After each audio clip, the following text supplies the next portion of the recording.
Greetings, humans. I'm George, and today I have the privilege to be joined by the biggest and the smallest person in Vintersea. Thank you so much, guys. Biggest. Yeah, okay, exactly. The other way around.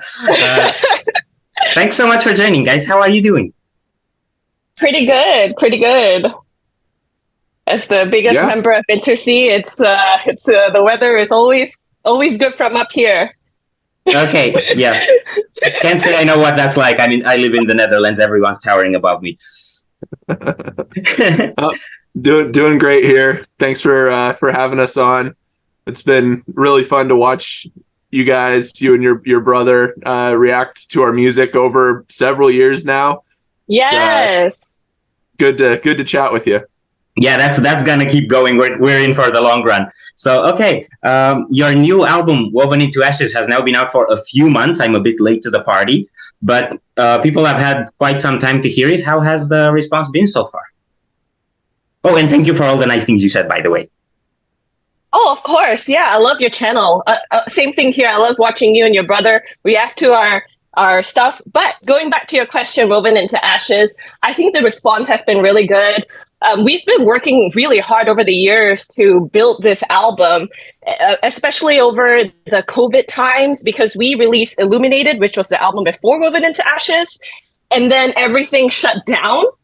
So we were really focusing on making the music videos for Illuminated and also writing. So we've had a lot of time to write, put a lot of ourselves into this album, especially being with together for, at that time, like about 8 years already. Now we've been together for over 10 years.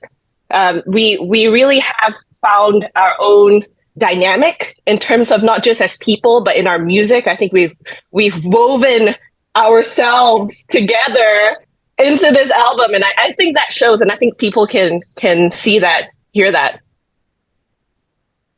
Yeah, it's been a blast to see the response, because the response to Illuminated was great too, but it was just a very much smaller pool, right? Like when Illuminated came out, all of our numbers were a lot lower. You know, our fan community was really just getting started. And now with this, when this album came out, we have the Vintersea fan community on Facebook that's really blown up over the last couple of years. We have videos that people have found that have, close to 1 million views. And I mean, not that it's all about numbers, but the fact that we get to release the album into a bigger pool of people that were waiting for it, it's really fun to just see the quantity and the quality of how excited people have been about the album. And yeah, it's been pretty unanimously good. I mean, there's been, we all have really high standards for ourselves. So we see a 7 out of 10 and we're like, oh, what did we do wrong? But no, I mean, it's been really, really positive. People have been very supportive and just makes us want to keep going. Well, I really hope you guys are going to keep going. I love the new album, and I'm definitely looking forward to everything you'll be doing in the future. But then let's start talking music then. So let's talk a bit of songwriting. So how... I got to look at my questions. I don't have them all in my brain. Right. So you talk a lot about songwriting in interviews, and you always say it's very collaborative. And I know how collaborative things can get complicated because people tend to argue about everything all the time. And when I do this channel with my brother, we argue about everything all the time. So when you guys cooperate to do this record, do you argue about everything all the time? We argue until we stop arguing. Sometimes it's good to get the arguing out of the way, because but our arguing isn't necessarily like, I touch wood here, but I don't think it gets violent. It's more of like arguing, but because we want the best product at the end of the day, because we want to make the best music at the end of the day. And all of us having that, being on that same page, we argue to get the bad ideas out, so we don't have to revisit them, so that we can get closer to what's going to be on the album, going to be in the final product. Yeah, and I would say that our arguing has gotten a lot more productive over the years. Yeah. There were times early on where we would maybe just shoot ideas down and it wouldn't be received very well, And then part of growing together is that we've learned how to communicate, and we've learned how each other communicates. And so sometimes getting that shut down early on, that just inspires me to go further, to try again. because I know that everyone's just shooting for the best product at the end. And, another thing is sometimes when people say, no, that doesn't work, you just have to keep pushing it until people realize that it does work. Mm-hmm. That happened a few times on this album too, where there were ideas that, early on were kind of hem-hawed, not really sure if that's going to work for this album. And then it ended up being some of our favorite moments once it was in context, right? Because we're also getting a little bit more vision for what the final product's going to look like because we've done this a few times now. And so just some simple riff that might not sound that exciting on its own, one or several of us might be able to envision, okay, but once there's Avienne's harmonizations on it, once there's orchestration on it, it's going to be something completely different. And just having that trust in each other to explore things a little bit further, even if it's not that exciting to one of us right off the bat, I think is resulting in a better product. And I also think that we have grown up together too over the years. Like, I like to think that we have matured together. Because when I joined the band, like I was pretty much a kid. Like I just moved here from Malaysia to go to school, and like I think growing up with the band, and they've become like family. So it's more of like a familial sort of argument where it's like we get used to each other. Like Riley said, we have learned how to communicate with each other, but also, like over the years, I think like we've just learned how to communicate better. I mean, I think that I'm speaking for myself. I feel a lot more relaxed with the guys now, especially being together for so long. There's a lot of trust built there over the years. Okay, yeah, I can relate with what you guys are saying. I've been getting that impression from the record. It sounds a lot more put together, coherent, and also from the way I've been seeing you through other interviews and stuff like that. So that's really cool to learn. And speaking of learning, what are some ways in which you would say you've evolved through making this record, whether individually or as a collective, and personally or as artists? What are some challenges you've overcome and ways in which you've become better? I think for myself, yeah. You want to go ahead? Okay. Go ahead. For when we write music together, especially like when it comes to the new stuff, when a lot of times we would write things that when the idea is fresh and new, it's something that is beyond our current skill level at that time, because we have these really like big grand ideas in our head, and then we try it. It's like, dang, like at the start of and end of Gloaming Void, there's like a really long drawn out scream at the start.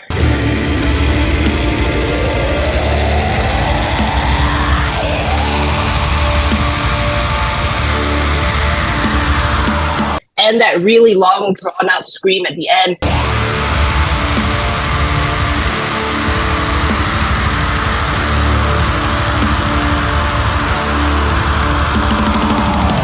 I remember when I first wrote that long scream, writing a long scream, there's no words, but when I first decided that it had to be in that song, I actually couldn't do it. And I was like, dang, but I just felt like that scream needed to be there. So after a lot of practices, after a lot of like breath work, now it's like it's second nature doing that really long drawn out scream at the end, like live and doing it in practice and just like performing it really. So I think we write things that challenge ourselves a lot of the time, and then we keep playing it until we can do it. Yeah, absolutely. I was thinking similar thoughts too. With everybody in the band does that. Everyone pushes themselves on each record. And we've also pushed ourselves like conceptually and, trying to come up with something that's really cohesive. And one of the big things that I think has changed over the years, and I spoke to this a little bit in your last question too, but just that trust in each other, right? Because instead of second guessing one another or trying to do everyone's work for them, because we're all a little bit control freaks, we have a lot of people in the band who who are very proactive. We don't really have anyone who is the just sit back and come along for the ride person. Everyone is really passionate about it. Everyone wants to push. And sometimes that can lead to a lot of meddling, right? And in our band at this point, it's really gotten to a point where everyone knows what they do best. Everyone understands what everyone else in the band does best. And we just trust each other to get it done. And so instead of, me trying to make sure I'm satisfied with Jeremy's drum parts, I know I'm going to be happy with Jeremy's drum parts, and Yeah. I can just let him go to work. And, then I'm in the studio with him. And if he has questions for me, then I can, help him bounce ideas or whatever. But I don't have to do as much for this record as maybe I did on Gravity of Fall for myself to feel comfortable. And I think everyone else in the band feels the same way too, which has just allowed everybody to focus on what they do, specialize, and do it better. Right. Cool. Okay. So you've evolved as a collective. You trust each other better. You communicate better. You challenge yourselves to perform better. Do you like come up with ideas and then regret them when you have to record them? No, Just a little bit. No. No. I mean, regret is a strong word. Let's say that. There have been things that I've written when I'm in the studio. I'm like, no one cares that it's this complicated. I could have just done something simpler. But then once it's done, the feeling of accomplishment is worth that pain. So no regret, except maybe in that exact moment of, and I know Jeremy has this same thought, and I'm sure everyone else does too. I know Jorma does with his solos sometimes, and I'm sure Avienne does with some of her really complex vocal ideas. But the thing is that it's worth it. So no regret. Yeah, when it's on paper, when you're in the studio, we've mulled a lot on those parts for them to feel right. So by the time we record them, they're pretty much the idea that's going to be on the album. So I don't think I've been in a studio and had any regrets. I've been at the studio and added more stuff to make it better, but no regrets there. All right. So moving on, this is one thing that actually made me very curious. So on your Bandcamp page, it says that your music is, quote, undeniably inspired by the majesty of the Pacific Northwest. And then a lot of your music videos are also filmed in nature and all this. To what degree does your relationship with nature map itself into the music? Yeah, I've said this before. There's no way to live here, I don't think, and not be inspired by it if you're a creative of any kind. And you have the biggest body of water in the world on one side of you. And I mean, it's like less than an hour away, and less than an hour in the other direction is one of the biggest stratovolcano ranges in the world too. And you're just really, it towers over you on both sides, emotionally and physically. And so, yeah, I mean, we live here and in it every day, and it just gets into your consciousness for sure. And, you think about things, I think, a little bit differently depending on where you live in the world. I mean, we see that all the time with writing and creation and art. And, this is a representation of where we live to some degree, because I think the one thing that occasionally comes in for us, maybe that other bands don't get, is just this feeling of knowing where you are in the universe, because we're so surrounded by nature, that it's occasionally humbling and also beautiful to realize that these things have been here so much longer than we have, and will be here so much longer than we will be. And I spend a lot of time out in it. Other people in the band to various degrees too, outdoorsy, and obviously we love to go out and film our videos here because the production value is just insane. You can't get this on a soundstage. So. Totally. And being an immigrant and coming to Oregon, I've gotten to know and be familiarized with the nature in this area more so as a young adult. And what this area means to me is that it's so beautiful, it's so majestic, but in a way it's so dangerous as well. Just looking at the beaches in Oregon, a lot of them aren't pretty beaches and sunny day. I mean, maybe a month out of the year you can enjoy, a sunny day on the beach in Oregon. But a lot of the beaches here are like rocky and like there's like they're like dangerous, and you see these cliffs just like drop down 300 feet just into rocks, and that is the coast in Oregon. It's beautiful, it's beautiful.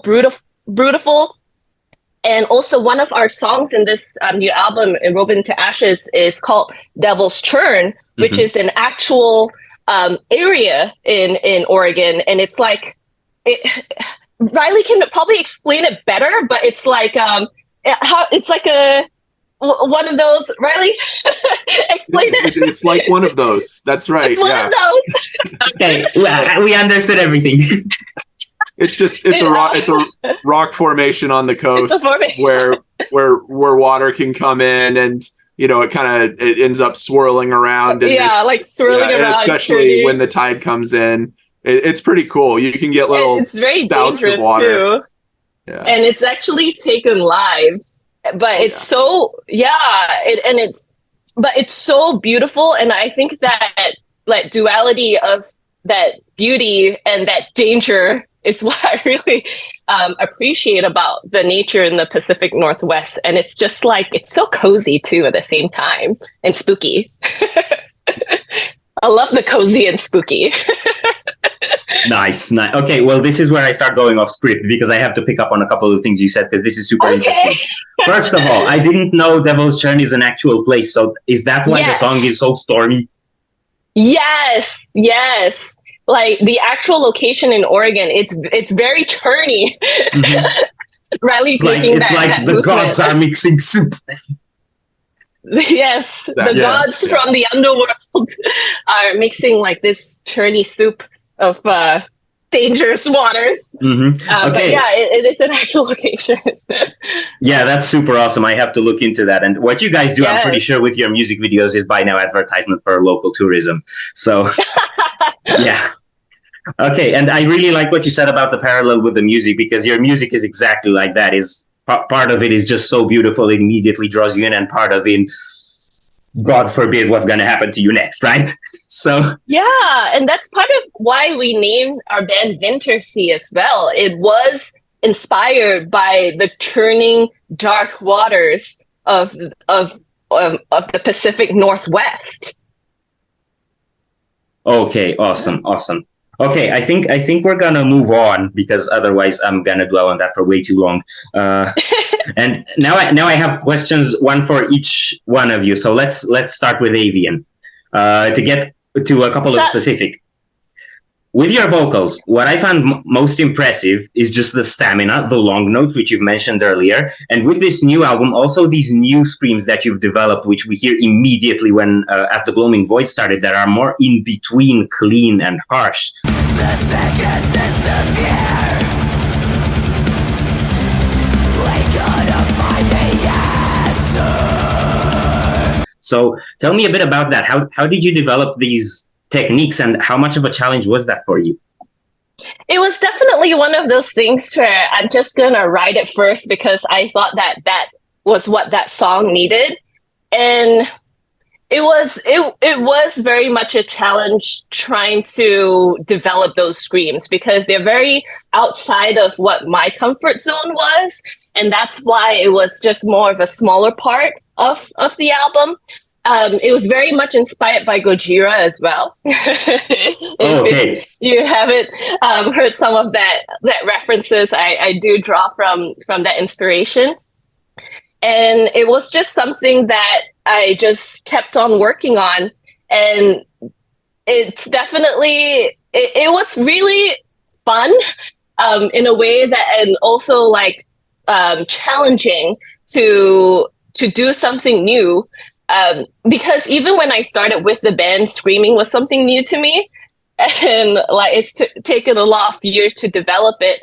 And I think it was great to come up with new techniques for myself that made things like more of a challenge and more fun again. So I'm not just in my own wheelhouse doing what I've been doing always. And I think it sounded, I think it sounded great on that song. Oh yeah, totally. Oh, thank you. Yeah, and that also speaks again to this melding of the extremes, because it's kind of in between the clean and the harsh. So that also adds to this expressive value so much. So yeah, something I definitely would like to explore more in the future. Nice. Well, we would love to hear that over at the Windmill. Now we move on to Riley. So I've been watching. Okay, in preparing for this interview, I've been watching a lot of the self-made interviews that you did before releasing the album. And one thing that struck me about Riley's answers is you seem to be involved in a little bit of everything. Everyone at some point mentions you helping them out with something. So are you kind of the CEO of Vintersea? Like, do you? It's like whenever someone mentions something, you're there and you're here now, right? He's our body double. He's our resident body double. A very, very big body double. Yeah, but to make it more specific, like I get a sense like you're kind of multi-skilled. So tell me a bit about that, about your role and how it branches out. Yeah, I mean, there's a few pieces to that. One is just that I've like surrounded myself with insanely talented people, and I guess that was a smart move on my part, because the idea of me trying to single-handedly, write the guitar solos for the album when Jorma's in the band is just silly, right? And the idea of me trying to write all the lyrics when I have Avienne in the band is silly too. And so instead, I just have found ways to work with everybody and to try to get the best out of everybody. And I really do see that as my role in the band, one of my roles in the band. I mean, I also write my own stuff. I tend to write when you hear something that just has these huge emotional drops and lifts, a lot of times that's my input in the band. It's what I find the most exciting. I write a lot of the riffs, and I write a portion of the lyrics with Avienne. But other than that, it really is just about kind of trying to get the best out of everybody, being there to bounce ideas off of. A lot of times I take kind of a big picture approach to the songs. I feel like maybe in some cases I'm one of the first people in the band that can hear probably what it's going to sound like when we get toward the end, and everybody does that too, to various degrees on different songs. But there are definitely times where that's kind of my role to think, okay, this is going to work. We just have to keep working it, so go. And sometimes it's just a matter of standing back and getting out of the way.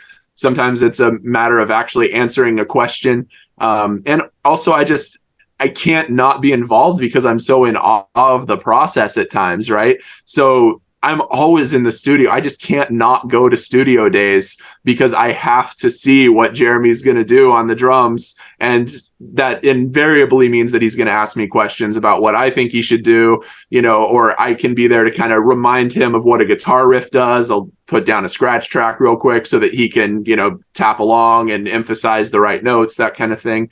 So it does tend to be my role. You're right. But part of that is just me understanding how talented everyone else in the band is, just raw talent, and then trying to harness that a little bit, I guess.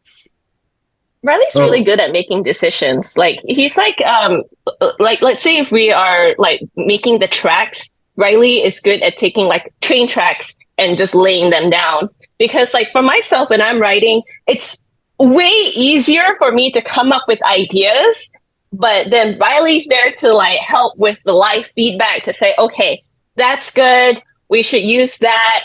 And then he picks those things out, and then we put them on paper or on the demo. So it's very productive. I will say I'm pretty much always the first person in a jam session or a writing session to actually pick up a marker and start writing things on the whiteboard, because otherwise it's Jorma's such a riff machine, Avienne's such an idea machine, Jeremy can just do beats all day, Carl can just play groovy bass lines all day, and so someone at some point has to say, okay, here's a structure to this song so that we don't forget it. And a lot of times that's where I come in for the first time. Awesome. Your role sounds a bit like what my role is in university projects, except I don't have any of my own ideas. I just put together what all the other people do.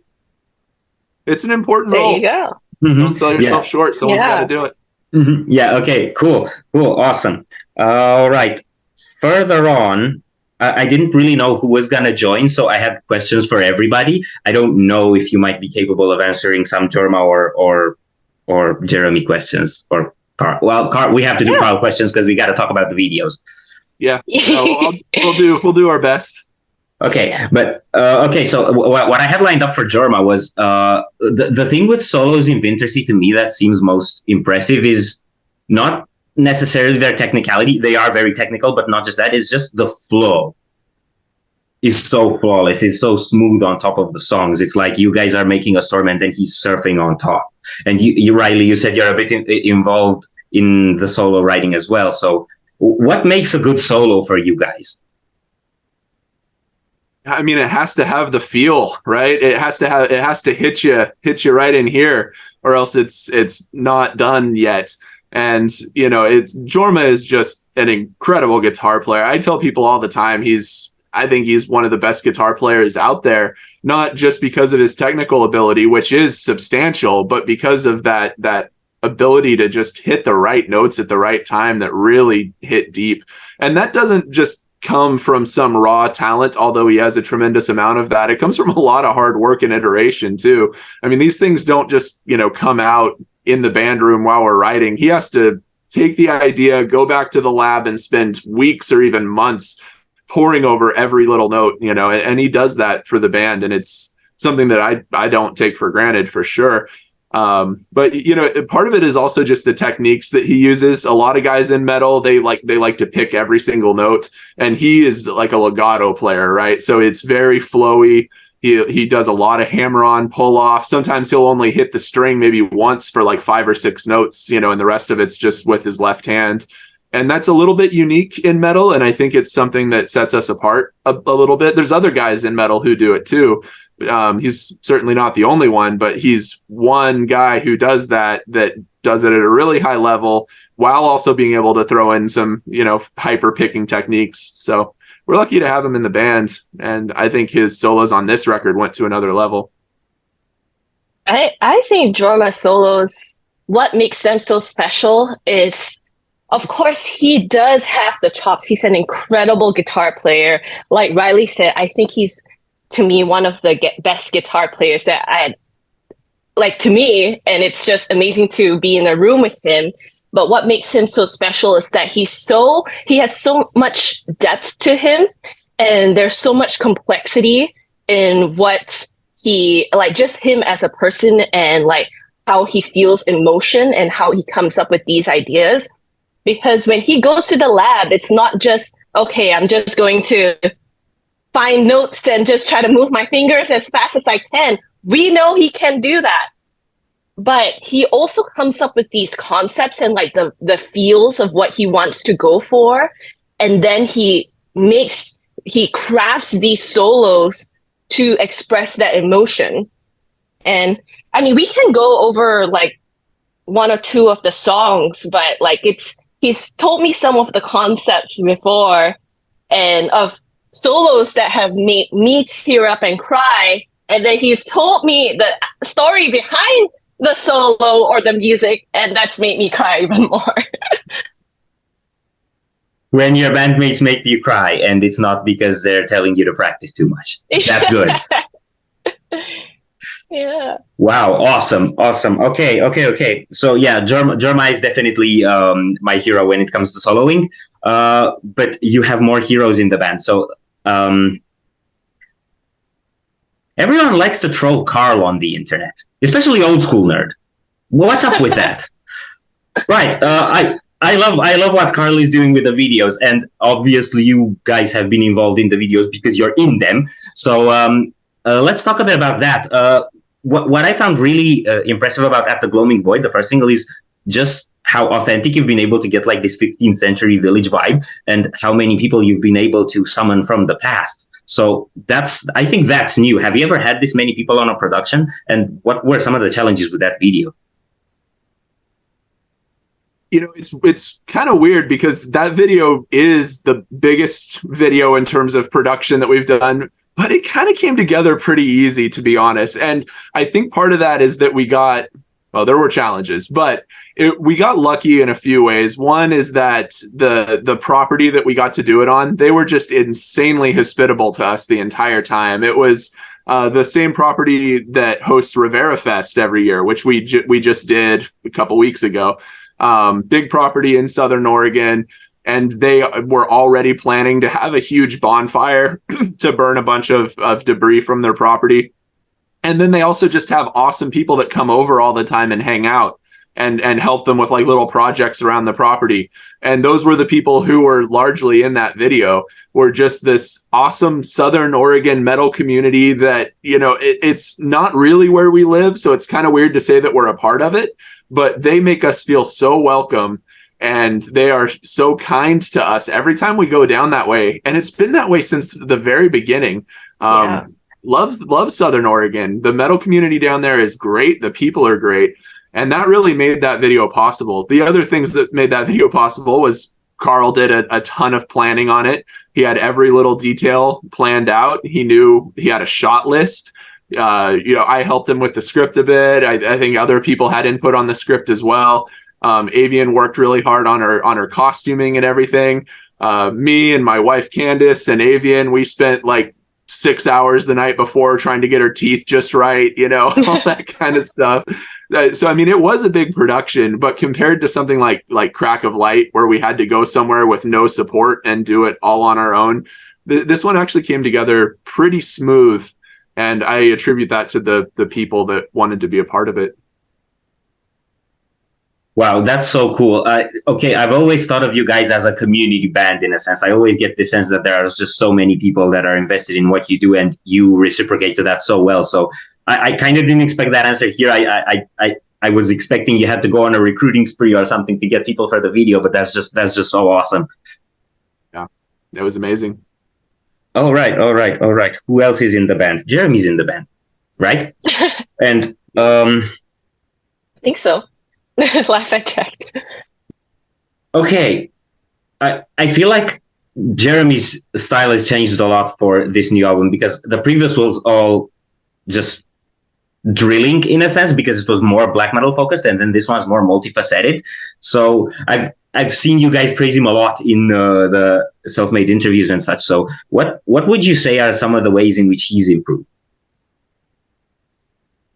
I think just as a player, I just being in the same room as him and seeing what he does and seeing what he does at such a high level, making it so easy.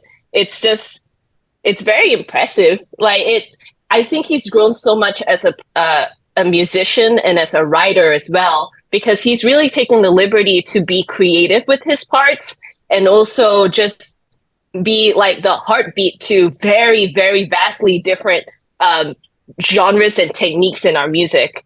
And I think he's just been like, his creativity level in this album has just skyrocketed since we have first known him. But I think it means it's the same for all of us too. But I think he's definitely been like, his skill level has been it's been amazing to see his growth. Yeah, Riley, it's just like going like, yeah, definitely agree. Yeah, I mean, the jump that he made from Illuminated to this album, I think, is the most impressive. From Gravity to Illuminated, he really brought a lot of new technicality that I think we were all just sort of enamored with at the time. It's like, wow, he can blast like that now. That's like a whole new palette for us to use.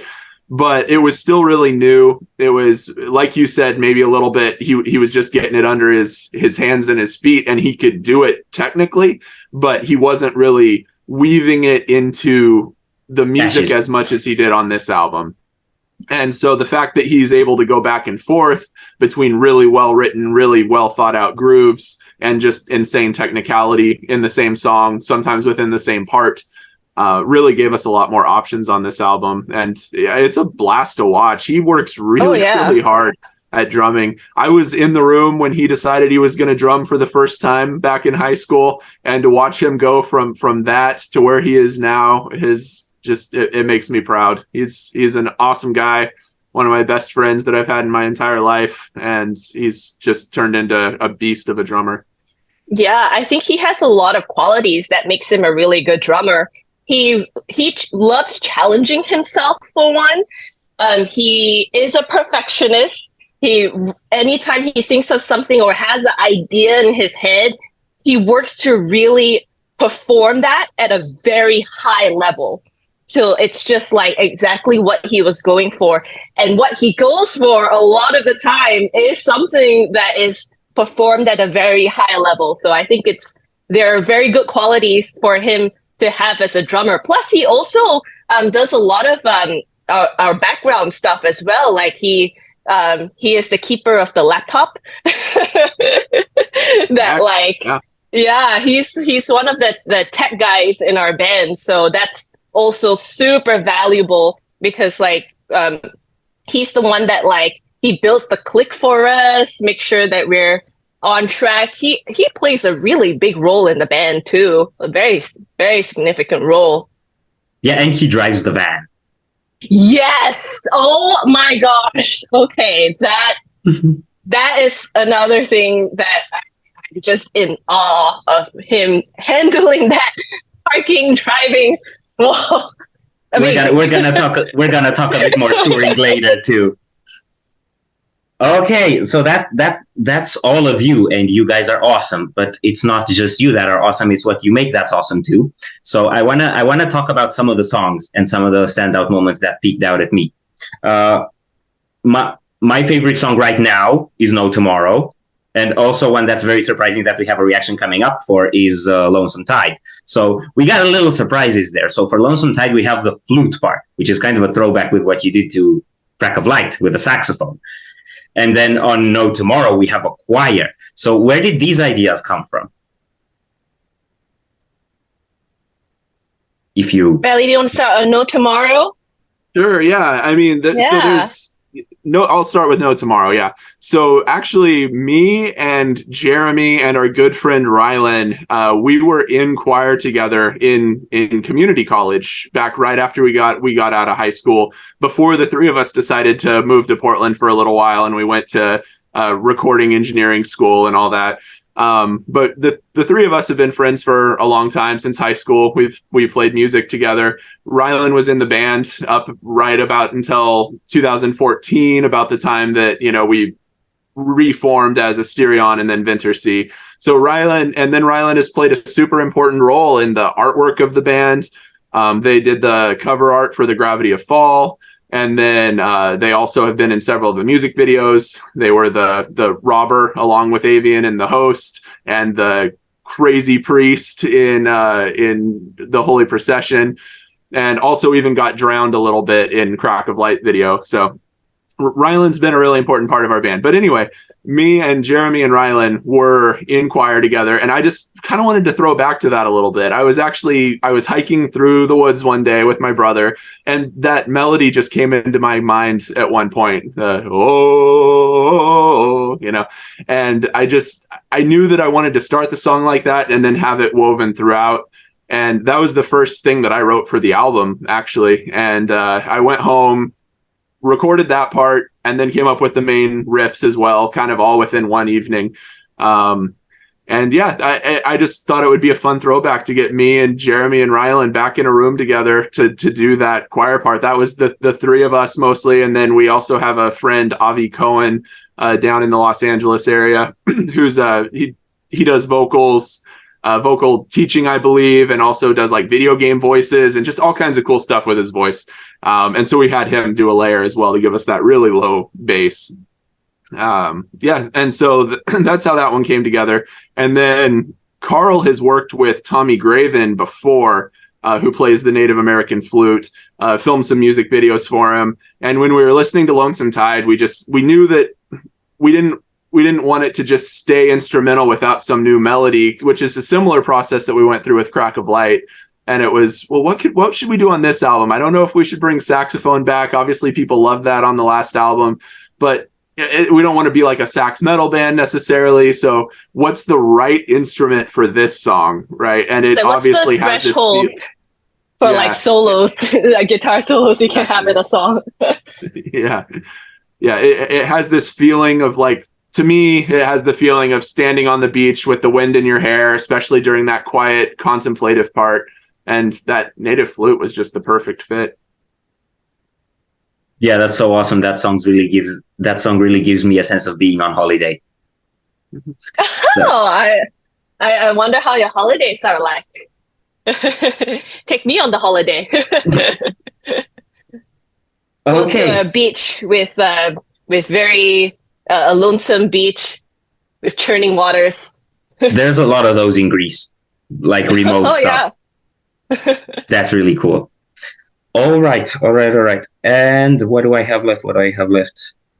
Yeah, okay. So this is, I said earlier that you are like a very community oriented band in a sense. Like I noticed this a lot, and I had to ask you about it because it's just so impressive. Not that many bands take the time to do basically what you're doing right now, talking to a dweeb halfway around the world. You're always interacting with your fans. They're in your videos. You comment on reactions. Why are you so invested in all of us suckers who listen to your music?